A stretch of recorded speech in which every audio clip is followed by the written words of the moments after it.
अस्सलाम वालेकुम एवरीवन। आप सब लोगों को हान मेडिकल्स चैनल में खुशामदीद। अच्छा, प्रीवियस वीडियो में हमने हाइपरट्रोफी के बारे में डिस्कस किया था। आज के इस वीडियो में हम हाइपरप्लेजिया के बारे में डिस्कस करेंगे। तो चलो स्टार्ट करते हैं अपनी वीडियो। हाइपरप्लेजिया। तो हाइपरप्लेजिया क्या है? Hyperplasia basically increase the number of the cell है। क्या है? Increase number of the cell है।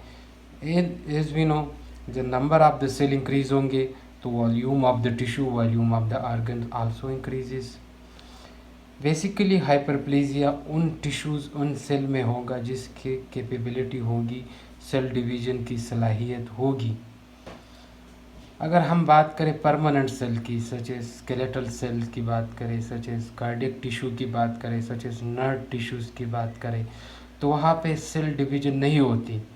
तो वहाँ पे सिर्फ और सिर्फ जो है ना हाइपरट्रोफी होगी, वहाँ पे हाइपरप्लेजिया नहीं होगा। हाइपरप्लेजिया इसलिए नहीं होगा कि वहाँ पे सेल डिवीजन की कैपेसिटी ही नहीं है, कैपेबिलिटी ही नहीं है सेल डिवीजन की उस परमानेंट सेल में।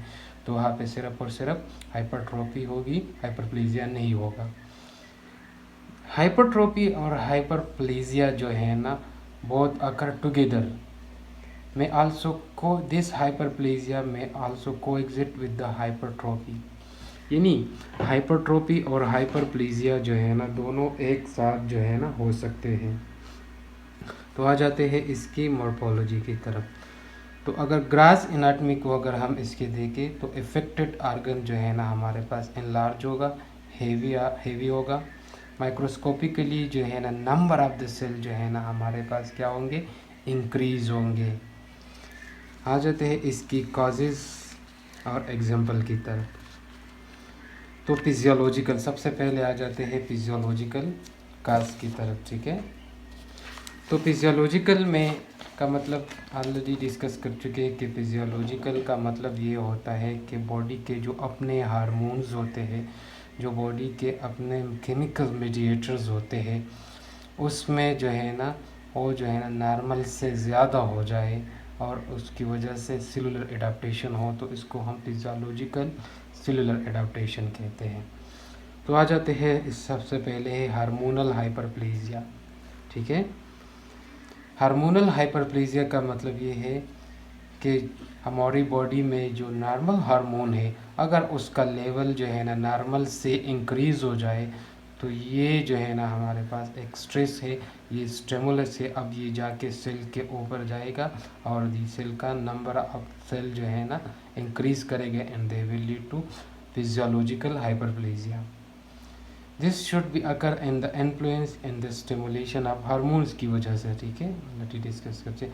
For example, hyperplasia of the pregnant uterus because excessive secretion of the hormone estrogen, hyperplasia of the female breast during pregnancies and lactation जो है ना अगेन जो है ना it is due to excessive secretion of estrogen की ज़्यादा secretions की वजह से जो है ना फीमेल ब्रेस्ट, ठीक है, और यूट्रस एनलार्ज हो जाते हैं, हाइपरप्लेजिया हो जाता है और हाइपरट्रोफी दोनों साथ हो जाते हैं। ठीक है, जब भी ये प्रेगनेंसी ख़त्म हो जाती है, स्ट्रेस ख़त्म हो जाती है, तो ये स्ट्रेस और तो ये फीमेल ब्रेस्ट और यूट्रस अपनी नॉर्मल पोजीशन में चले जाते हैं। दूसरा हमारे पास है कंपेंसेटरी हाइपरप्लेजिया। ठीक है, फॉर एग्जाम्पल कंपेंसेटरी हाइपरप्लेजिया में क्या होता है कि remaining tissue grow after removal or loss of part of an organ.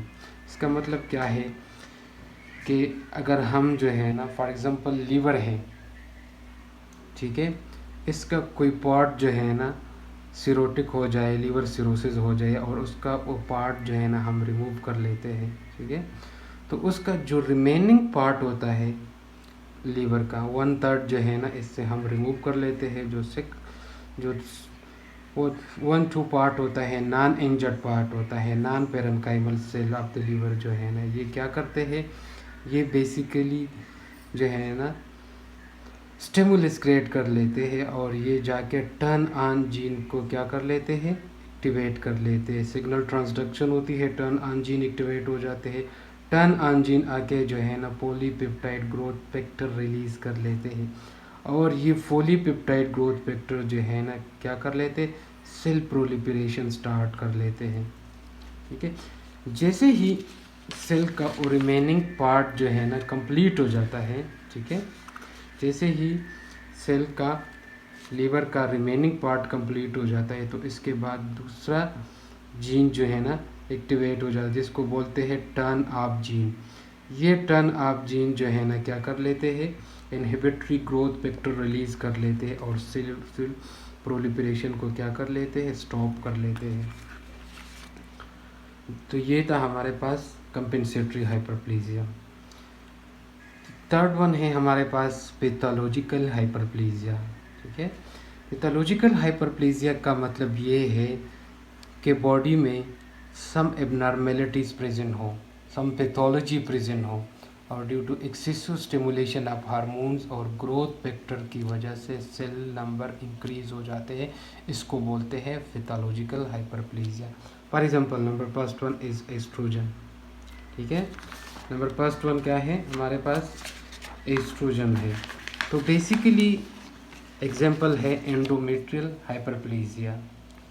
जो यूट्राइन एपिथेलियल प्रोलिफरेशन है, एपिथेलियल सेल डिवीजन है, it is under the control of the balance between the estrogen and progesterone का जब balance हो तो epithelial uterine epithelial proliferation normal condition में होगी।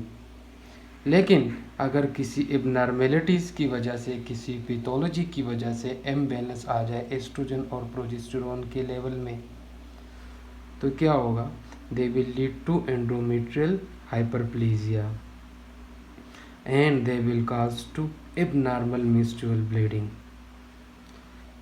अगर ये एंडोमेट्रियल हाइपरप्लेजिया को न ट्रीट किया गया प्रॉपरली तो they are develop into endometrial cancer की तरफ डेवलप होगा। दूसरा एग्जांपल है हमारे पास thyroid hyperplasia in primary hyperthyroidism में। ठीक है, प्राइमरी हाइपरथायराइडिज्म में क्या होता है कि एक शिशु level of T3 and T4 body को रिक्वायर्ड होते हैं। ठीक है, और थायराइड को जो है ना बार बार सिग्नल मिलते हैं कि excessive level of T3 and T4 release करो, और इसकी वजह से थायराइड सेल जो है ना इनलार्जमेंट हो जाती है, जिसको बोलते हैं thyroid hyperplasia. Androgen hormone hyperplasia, that is इसका एग्जांपल है benign prostate hypertrophy, benign prostate hyperplasia sorry. Mechanism की तरफ अगर आ जाए तो किस तरह होता है हाइपरप्लेजिया, तो सबसे पहले जो है ना ग्रोथ फैक्टर्स होते हैं। ये ग्रोथ फैक्टर क्या करते हैं, प्रोलिफरेशन को, सेल डिवीजन को इंड्यूस करते हैं। अब द मैच्योर सेल के प्रोलिफरेशन को, सेल डिवीजन को इंड्यूस करते हैं कौन, ग्रोथ फैक्टर। तो ग्रोथ फैक्टर होगा, ग्रोथ फैक्टर इंड्यूस करेगा प्रोलिफरेशन ऑफ मैच्योर सेल। तो सबसे पहले जो है ना हमारे पास स्टिमुलस जो है ना स्ट्रेस क्या होगा, ग्रोथ फैक्टर होगा। ये ग्रोथ फैक्टर जो है ना एक्ट करेगा receptor which is located on the neighbouring cell, क्योंकि नाइबरिंग सेल जो है ना के ऊपर रिसेप्टर होते हैं, वहाँ पे एक्ट करेगा ये ग्रोथ फैक्टर, और ये जो है ना एक्टिवेट करेगा सिग्नल पाथवे को एक्टिवेट करेगा। ये सिग्नल पाथवे क्या करेगा, proliferation of the mature cell करेगी, यानी मैच्योर सेल की सेल डिवीजन शुरू हो जाएगी। When the part of the organ जो है ना, या जब part of the organ complete हो जाएगा तो अगेन जो है ना अनदर जीन जो है ना एक्टिवेट हो जाएंगे, और ये रिलीज़ करेंगे ग्रोथ इनहिबिटर रिलीज़ कर लेंगे, और ये ग्रोथ इनहिबिटर जो है ना फर्दर प्रोलिफरेशन को क्या कर लेंगे, स्टॉप कर लेंगे।